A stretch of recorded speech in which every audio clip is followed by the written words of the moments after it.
વસ્ત્ર ધરાવો, ક્યારેય કહેતા નથી કે આ રંગનું ધરાય કે પેલું ધરાય.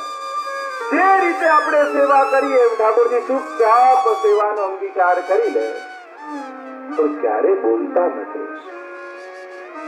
આપણે કેમ ચલાવી લઈએ? આપણે કેમ પ્રભુના ચરણે પડી નથી જતા અને કહેતા નથી કે પ્રભુ શું અપરાધ થયો? જે કરીએ છીએ બધી સેવા સ્વીકાર કરી લો છો આપ, પણ આ જીવને તો ત્યારે આનંદ આવે કે આપ કહો ને બનાવીએ, આપ કહો ને ધરાવીએ, આપ કોને મનોરથ કરીએ, તો આ જીવને એના સેવક ધર્મનો સંતોષ પેદા થાય. સેવક સેવા જ કરતો રહે ને સ્વામી કઈ સામેથી રિસ્પોન્સ ના આપે, પગાર ભલે આપતો હોય, સારું કે ખરાબ પણ ન કે, સેવક ધર્મનો સંતોષ પેદા નથી થતો. કેમ? આ જીવ છે, ભગવાનનો દાસ છે, સેવા કરીએ છે, તો ક્યારેય પ્રભુ બોલતા નથી, અનુભવ જતાવતા નથી. ક્યારેય તો આંખોમાં અશ્રુ લાવીને પ્રભુના ચરણો પકડો, કહો પ્રભુ કંઈક તો જતાવો, કંઈક તો આજ્ઞા કરો. આપ આજ્ઞા કરો ને એમ સેવા કરીએ તો અમને આનંદ આવે. ભલે અમને તેને કષ્ટ પડે, ભલે કઠિન હોય, પણ એ કઠિન સેવા કરવાનો પણ આપની આજ્ઞા થઈ છે એટલે એનો પણ એક આનંદ હોય. એ આનંદનો અમારે અનુભવ. હું કેમ બોલતા નથી? કારણ એક જ, આપણે ચલાવી લઈએ છે એટલે. જે દિવસે આપણને નહીં ચાલે એ દિવસે ઠાકોરજી બોલવા લાગે. એક જ કારણ છે, આપણે ચલાવી, આપણને જાય આજે નહીં તો કાલે. આજે મનની ચલાવી દે, જો ચાલશે, ફાવશે ને ગમશે, એ લૌકિકમાં બહુ સારું પણ અલૌકિકમાં બહુ ખરાબ. લૌકિકમાં બહુ સારું કે ચાલશે, ફાવશે, ગમશે, વૈષ્ણવ એવું જ હોવું જોઈએ જીવન. પણ અલૌકિકમાં ઠાકોરજી માટે આ તો નહીં જ ચાલે, પ્રભુને આ તો નહીં જ ફાવે, પ્રભુને આવું તો નહીં જ ગમે, ઉત્તમ જ જોઈશે. એટલે અલૌકિકમાં આ ત્રણે શિથિલતા. આગ્રહ જેટલો વૈષ્ણવનો વધારે એટલો જ અનુગ્રહ વહેલો. આગ્રહથી જ અનુગ્રહ થાય. આપણો આગ્રહ નથી એટલે અનુગ્રહમાં પ્રભુ શિથિલતા કરે.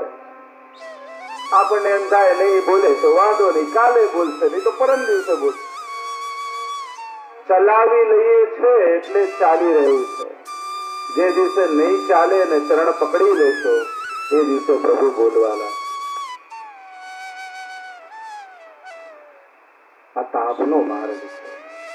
ગોપીઓ પાસે બે જ વસ્તુ છે, અશ્રુ અને આશ્રય. આ બે જ સાધન છે. એક છે અશ્રુ, પ્રભુ તમારા છે અને તમારા સિવાય બીજા કોઈના થવું નથી. આપો તો તમે આપો તો લઈએ, બાકી કોઈ બીજું ગમે તેટલું આપવા તૈયાર થાય, અમારે જોઈતું નથી. આ વૈષ્ણવી વૃત્તિ. આપણે તો આપણે એમ સાંભળ્યું અહીંયા ઠાકોરજી તો કઈ કરતા નથી, પણ ત્યાં પગે લાગી આવીશ તો ત્યાં જઈને પગે લાગીએ, અહીંયા ફલાણું કરી આવીશ તો ત્યાં જઈને પગે લાગીએ, આ ત્યાં ચાલતો જઈશ તો કામ થઈ જશે તો ત્યાં ચાલતા ઉપડી. આવી ભટકતી શ્રદ્ધાથી ક્યાંય પહોંચાતું નથી. જેની શ્રદ્ધા જ ભટકી રહી છે એ ક્યાંય પહોંચી શકતો નથી. શ્રદ્ધાનો વિસ્તાર નથી જોઈતો, શ્રદ્ધાનું ઊંડાણ જોઈએ. આપણે બધા શ્રદ્ધાનો વિસ્તાર કરવા જઈએ.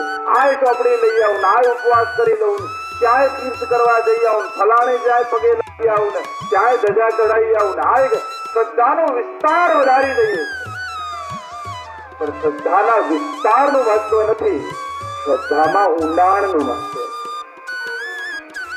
1 કિલોમીટર સુધી તમે 1 ફૂટ ખાડો ખોદી નાખો, પાણી નહીં નીકળે, પણ એક જગ્યાએ 100 ફૂટ ખાડો ખોદશો તો પાણી નીકળશે. એ જયારે નાચવા બેસે ત્યારે એવી કૃપા કરે. રાસમાં એને જે નાચ્યો છે, જે ગોપીઓને પોતાનું સર્વસ્વનું સમર્પણ કર્યું, રાસ એ ગોપીઓનું સમર્પણ નથી, એ તો ભગવાનનું સમર્પણ. બ્રહ્મ સંબંધ એ જીવનું બંધન નથી, ભગવાનનું બંધન છે. શરણાગતિ એ જીવની શરણાગતિ નથી, ભગવાનની જીવ માટે શરણાગતિ. ભગવાન બંધાય છે. જેમ કોઈ ગાય હોય ખેડૂત, અને ખેડૂત સવારથી ગાયને છોડી દે, આખો દિવસ ગાય વનમાં ફરતી રહે. સાંજ પડે એટલે ખેડૂતના ઘરે આવે, એટલે ખેડૂત ગળામાં દોરડું નાખે ને પોતાના કીટે બાંધી દે, તો આ ગાયનું બંધન છે કે મુક્તિ છે? હા, ગાયના ગળામાં દોરડું નાખ્યું ને પોતાના કીટે બાંધી, આ ગાયનું બંધન કે મુક્તિ? આ ગાયની મુક્તિ લાગે છે બંધન. જો પોતાની રીતે છોડી દીધી હતી જંગલમાં, તો પોતાને ખાવાની, પીવાની, રક્ષણની બધી જવાબદારી પોતાના માથે હતી. પણ જ્યાં ખેડૂતના ખીટે બંધાઈ એટલે ગાય છૂટી ગઈ, બધી જવાબદારી ખેડૂતના માથે આવી.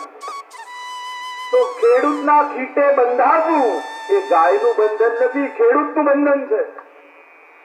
એમ જ બધું જ સમર્પણ કરી ઠાકોરજીના ચરણે બેસી જવું એ જીવનું બંધન નથી, એ તો ભગવાનનું બંધન.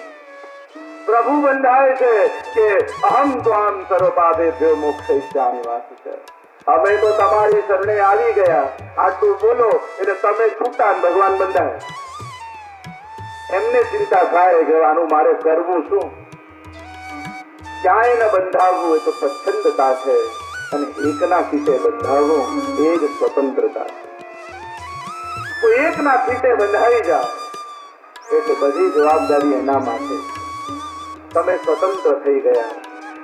શરણાગતિ એ જીવની મુક્તિ છે અને ભગવાનનું બંધન. અને એટલે જ ભગવાન મુક્તિ આપવામાં બહુ ઉદાર છે, ભક્તિ આપવામાં કંજૂસ. પ્રભુ મુક્તિ તો છૂટથી માટે, ભક્તિ જલ્દી કોઈને નથી આપતી. જિમ્નાસ્ટકમાં કહ્યું સ્વભાવ વિજયો ભવે વદતિ વલ્લભ શ્રી હરે. યમુનાજી સ્વભાવ પર કરે છે, તો ટીકામાં લખ્યું કે ખાલી જીવના સ્વભાવ પર નહીં, યમુનાજી પ્રભુનો સ્વભાવ બદલી નાખે. તો પ્રભુનો સ્વભાવ બદલે એટલે શું? કે પ્રભુનો સ્વભાવ છે કે ભગવાન મુક્તિ આપવામાં બહુ ઉદાર છે, પણ ભક્તિ આપવામાં કંજૂસ છે.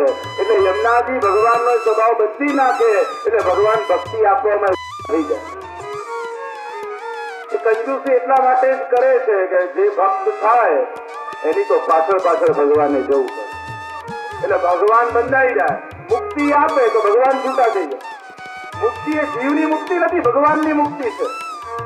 અને ભક્તિ તમે નિયમ પૂર્વક મંગળાના દર્શન કરવા જાઓ છો એ તમારો નિયમ નથી, એ ભગવાનનો બંધન છે. તમે ના જાઓ એટલે ભગવાન ભીડમાં તમને ગોતતા હોય, જવું જ આવે છે, આજે કેમ દેખાતો નથી?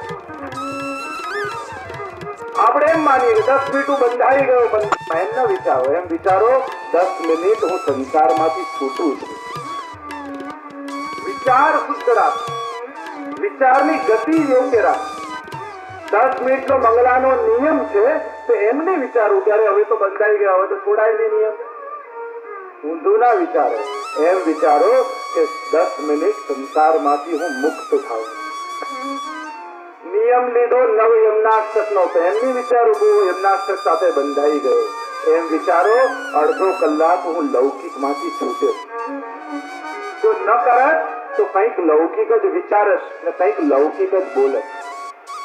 આ 4 કલાક હું કથામાં ન બેસું તો લૌકિક જ કરવાના છે. તો 5 દિવસ આવવાનો જે નિયમ લીધો એ બંધન નથી, તમારી મુક્તિ છે. એમ વિચારો કે 4 કલાક હું સંસારમાંથી છૂટું છું, હું લૌકિક માંથી છૂટું છું, હું અપરાધમાંથી મુક્ત થઈ રહ્યો છું. કલ્મષાપહમ, જેવું ગોપી ગીતમાં જ કહેશે કે પ્રભુ આપની કથા તો કલ્મષને ધોનારી. કોઈને ના નડવું એ પણ ઉપકાર જ છે. તમે 4 કલાક અહીંયા બેસો છો, કોઈને નડતા નથી, એ પણ સોશિયલ વર્ક જ છે. એ ઉપકાર છે સમાજ પર કે આપણે કોઈને નડ્યા નહીં. એટલે પેલું ઘડિયાળ લખેલું વાંચો, યોગી નહીં તો ઉપયોગી તો બનો. યોગી ના બની શકીએ પણ કોઈને કામમાં આવે ઉપયોગી તો થઈ. તો કોઈને નડવું, કોઈ નિંદા ન કરવી એ પણ પુણ્ય છે.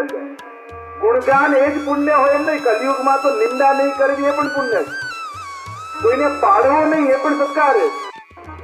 ઉપાડવાની વાત તો જુદી છે, કોઈને પાડવાનો વિચાર ન આવવો એ પણ સોશિયલ વર્ગ ઉભો એ સત્કાર જ છે. કલ્મષાપહમ, આપની કથા કલ્મષને ધોનારી. જોજો કથા સાંભળતા સાંભળતા અંતર શુદ્ધ થઈ જશે.